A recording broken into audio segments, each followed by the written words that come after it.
It was a typical Wednesday afternoon when my husband, Alex, dropped some unexpected news on me. He had been offered a week-long business trip overseas, leaving me alone in our house for the first time in what felt like forever. Though I knew it was part of his job, the thought of being alone for that long made me anxious. Alex packed his bags with the usual efficiency, gave me a quick kiss goodbye, and left with a cheerful smile, promising to call every night. As soon as the door closed behind him, the house felt too big, too quiet. The silence was almost unsettling, but I tried to embrace it. The first couple of days passed without much incident. I worked from home, watched a few of my favorite shows, and took long walks around the neighborhood to break the monotony. The peace and quiet were almost refreshing. But by the third day, something shifted. That evening, while I was lounging on the couch with a cup of tea, the doorbell rang unexpectedly. I wasn't expecting anyone, and a mix of curiosity and unease washed over me.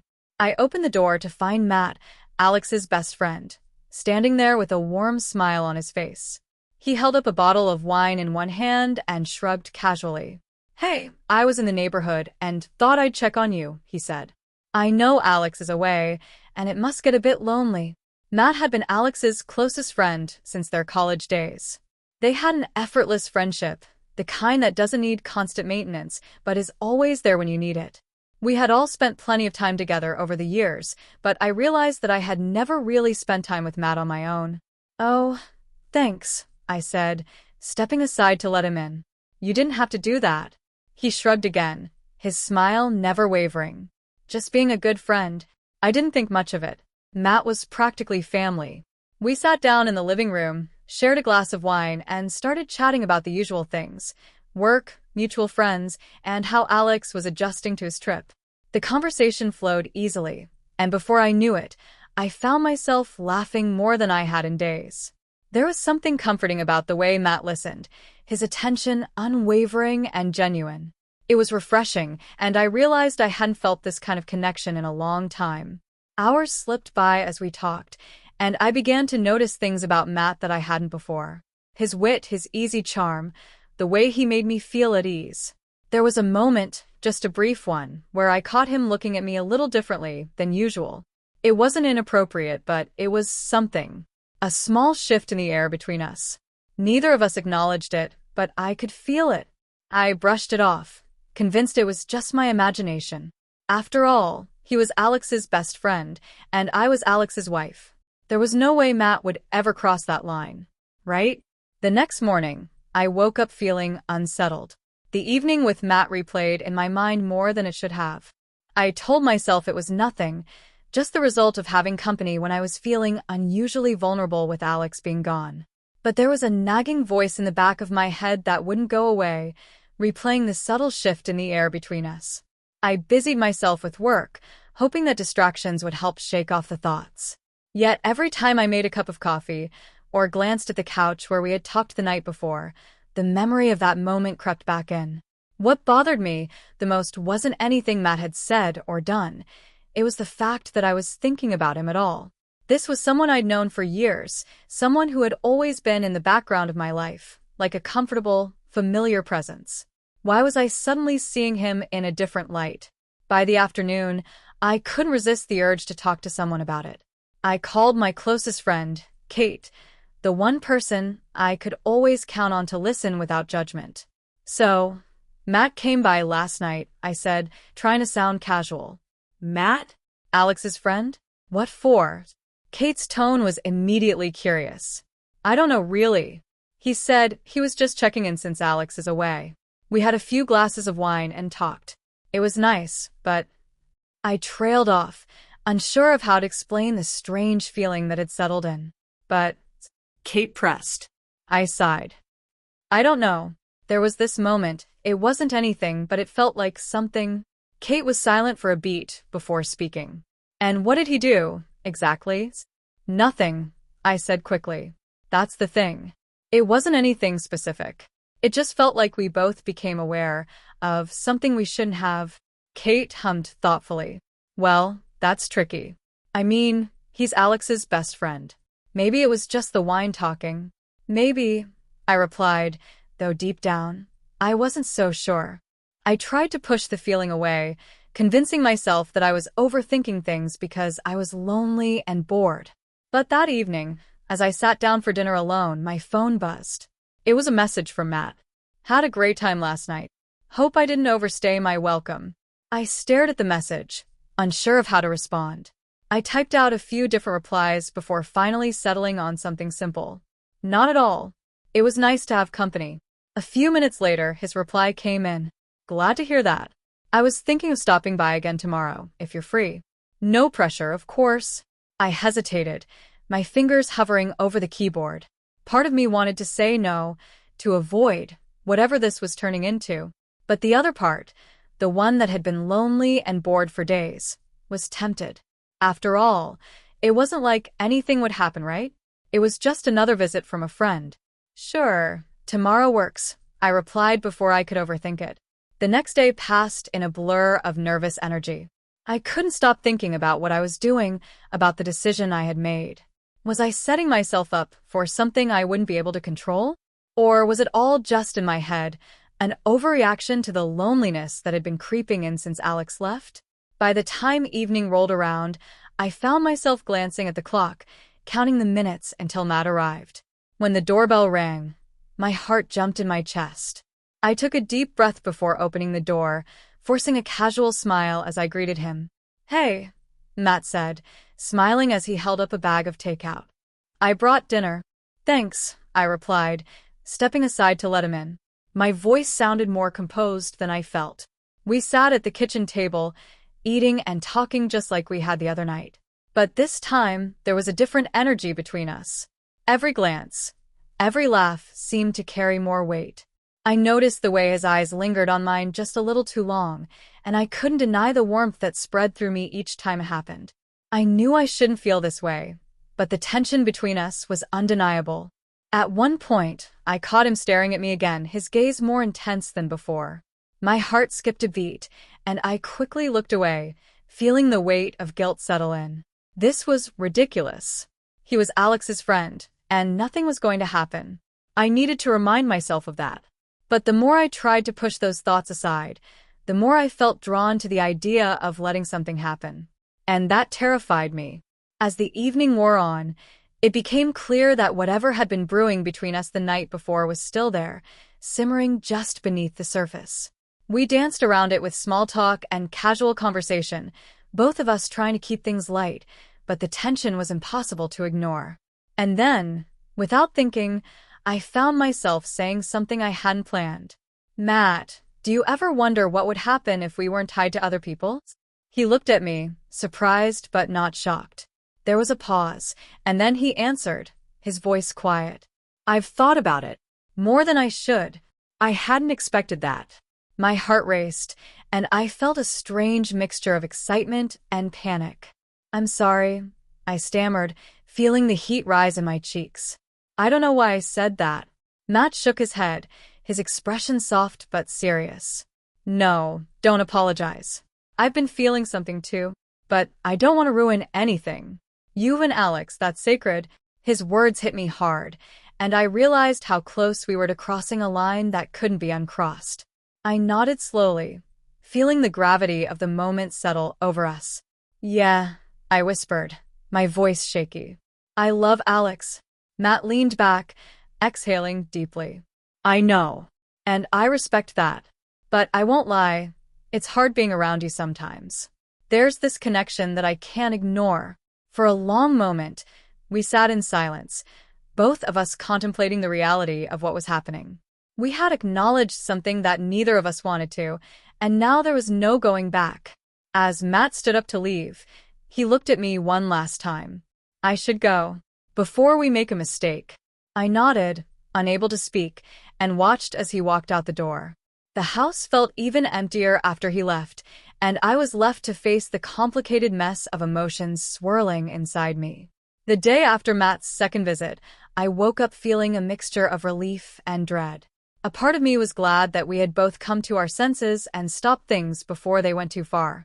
But the other part of me couldn't stop thinking about how close we had come to crossing that line, about the depth of our conversation and the tension that lingered in the air between us. Later that morning, Alex called me to check in from his trip. His voice was warm and familiar, and I could hear the excitement in his tone as he told me about his meetings, his coworkers, and how much he missed me. I tried to match his enthusiasm, but every word felt like a weight pressing down on my chest. I responded automatically, laughing at the right moments, asking the right questions, but my mind was elsewhere. I couldn't shake the guilt that gnawed at me, the feeling that I was living in two worlds, one where I was Alex's loving wife, and another where Matt had stirred something inside me that I wasn't ready to confront. That evening, after I had spent the day avoiding my thoughts, I decided to call Matt. I needed to make sure that everything between us was still normal, that nothing had changed. I didn't want things to be awkward, but I also needed reassurance that we were both on the same page, that we could put this behind us and move forward as friends. "Hey," I said when he answered, trying to sound casual. "I just wanted to make sure we're okay. After last night." There was a pause on the other end of the line. "Yeah, we're fine," Matt replied, but his voice lacked the easygoing tone he usually had. "Are you sure?" I pressed. "I don't want things to be weird between us." Matt sighed softly. "Look, it's not weird, but I'm not going to lie. It's hard. I think we need to be careful. Whatever this is, it's dangerous. For both of us." I knew he was right. "I agree," I said, my voice firm. "I don't want to mess things up." "Neither do I," he said quietly. "But it's hard, I've been thinking about you a lot more than I should. And I know that's wrong.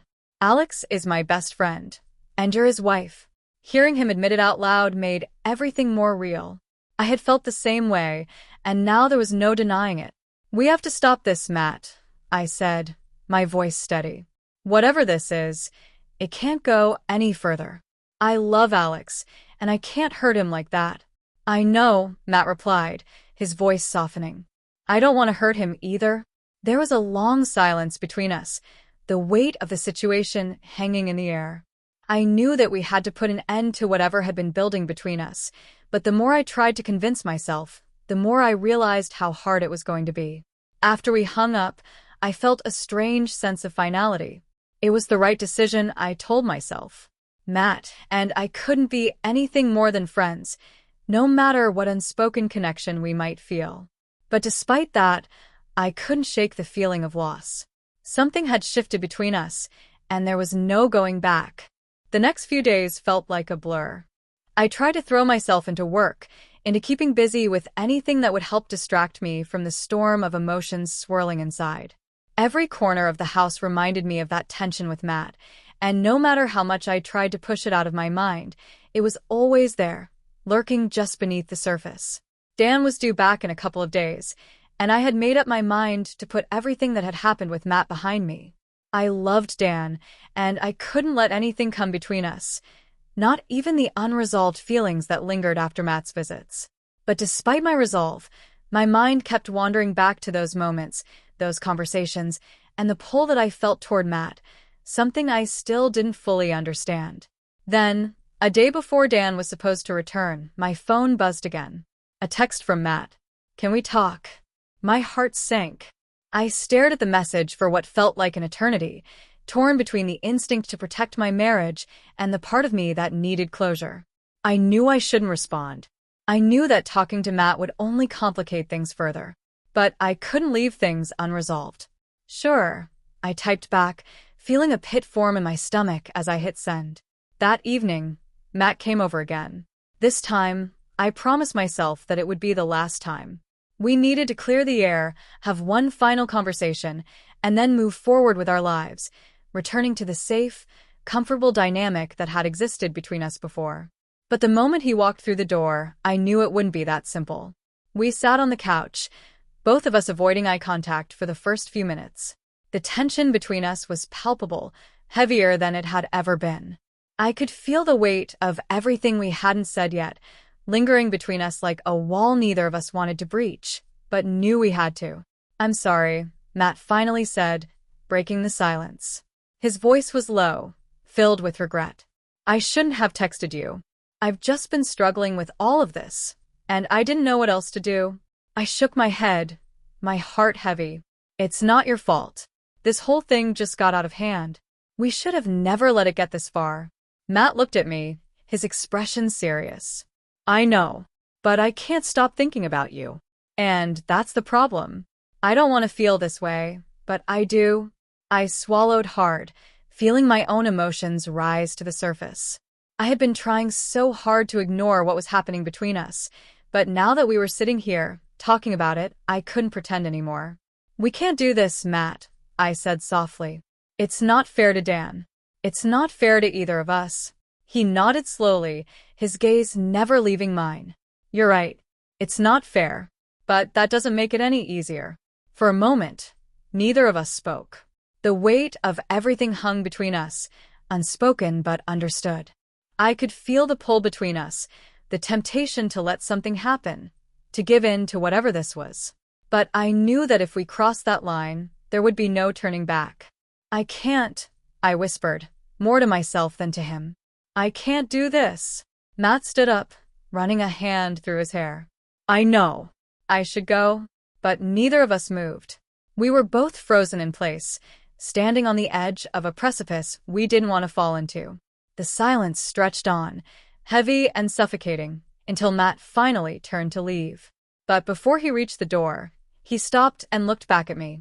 For what it's worth, I care about you, he said softly. But I won't be the one to ruin your marriage. And with that, he was gone. As the door closed behind him, I felt a strange mix of relief and sadness. I had made the right choice, but it didn't feel like a victory. Instead, it felt like I had lost something important, something I hadn't even realized I wanted until it was slipping away. The next day, Dan came home, his warm embrace immediately comforting. Everything about him felt familiar and safe, like coming back to a place where nothing could go wrong. But despite the familiarity, I couldn't shake the distance I now felt within myself. It wasn't something I could explain, not even to Dan, but it was there. I smiled as I listened to his stories about the trip, laughing at the funny moments, responding when I needed to, but all the while, there was a weight in my chest that I couldn't lift. I kept thinking about Matt, about how close we had come to making a mistake, and about the feelings I wasn't ready to confront. As the days passed, I fell back into the rhythm of life with Dan. We ate dinner together, watched TV in the evenings, and resumed our usual routines. On the surface, everything seemed normal again, but deep down, something had changed. I felt like I was carrying a secret, even though nothing had actually happened. Matt and I didn't speak again after that night. We both seemed to silently agree to let whatever had almost happened fade into the background. It was easier that way, safer. But even as the tension between us dissolved into memory, it left a mark, one that neither of us would ever fully admit to. As time passed, I tried to push thoughts of Matt further and further away. I focused on my marriage with Dan, telling myself that the connection with Matt had been nothing more than a temporary lapse in judgment brought on by loneliness. But no matter how much time passed, I couldn't fully forget. The next time I saw Matt was at a small get-together with friends. We were polite, civil, acting as though nothing had ever happened. But there was a new understanding between us, a silent acknowledgement of the line we had come dangerously close to crossing. It was as though we had come to an unspoken agreement. We would never speak of it again, but we would always remember. Life with Dan returned to normal, and in many ways, it felt like the tension had finally lifted. But I knew that things would never be exactly the same. The boundaries that had once seemed so solid had bent, even if they hadn't fully broken. In the end, I realized that even the strongest boundaries can bend under the weight of unspoken feelings. And though I had never crossed that line, I knew I had come dangerously close.